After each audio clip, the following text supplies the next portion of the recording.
Vous avez confiance en votre cerveau, vous? Ouais. Vous pouvez me dire combien il y a de barres ici? 3 ou 4? Et dans cette vidéo, pourquoi la balle ne se bloque-t-elle jamais? C'est agaçant, je sais. Et en même temps, ça illustre les limites de notre cerveau. Son fonctionnement un tout petit peu biaisé. C'est justement ce qu'on appelle des biais cognitifs. Mais savez-vous que ces biais cognitifs nous perturbent au quotidien? À la maison, au travail, avec nos amis, devant la télé?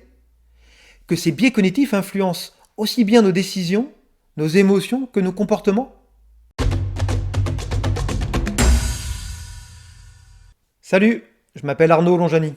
Je suis coach professionnel, mais on m'appelle parfois le secoueur de méninge.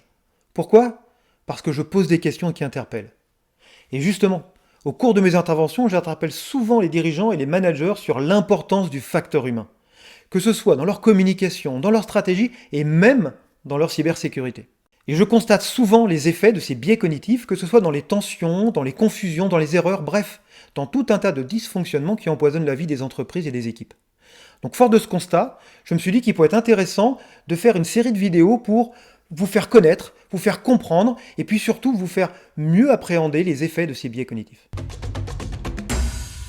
Alors pour commencer, je vais vous parler d'un des biais les plus fréquents et les plus importants et pourtant trop sous-estimés. C'est le biais qu'on appelle le biais de confirmation. Pour illustrer ça, vous êtes-vous déjà posé la question de pourquoi vous préférez une chaîne de télé, une radio, un journal, voire même travailler avec un collègue plutôt qu'un autre? Tout simplement parce que notre cerveau est un feignant. Et ouais, il faut se rappeler que le but ultime de notre cerveau, c'est d'assurer notre survie.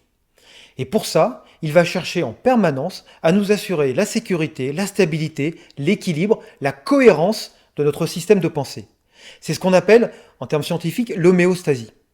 Du coup, tous nos processus cognitifs, en gros notre manière de raisonner, va chercher sans cesse à confirmer nos convictions, à nous rassurer sur ce qu'on pense. Tout ça pour éviter de nous faire douter. Et oui, parce que douter, ça perturbe, ça fatigue, ça crée du déséquilibre, ça consomme de l'énergie. Et l'énergie, c'est extrêmement important pour le cerveau parce que sans énergie, on devient vulnérable. Donc, devant les faits qui sont devant nous, le cerveau va privilégier ceux qui confirment ce qu'on pense déjà.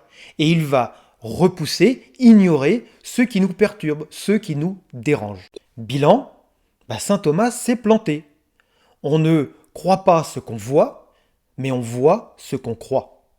Combien de fois, dans des situations où on doit prendre une décision, on est agacé par un collègue qui émet un autre point de vue, une autre opinion que la nôtre?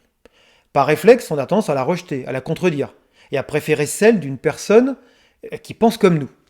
Mais attention, en agissant comme ça, on prend le risque de devenir sourd à la contradiction, de créer ce qu'on appelle notre bulle de travail, notre bulle de relation.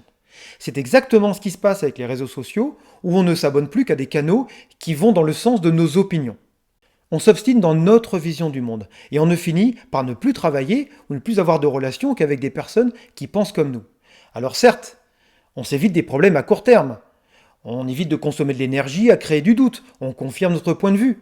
Mais attention, on peut aussi générer des frustrations, des tensions, voire même prendre le risque de ne pas anticiper des choses que les autres avaient peut-être déjà vues dès le départ. Voilà, j'espère que ce premier épisode vous a intéressé. Si vous voulez en savoir plus, n'hésitez pas à me suivre sur ma chaîne LinkedIn, je vais produire d'autres épisodes. Et si vous voulez aller encore plus loin dans la qualité de votre management et passer à l'action, n'hésitez pas à me contacter, soit sur LinkedIn, soit en regardant mon site web sur le lien qui est inscrit juste en dessous.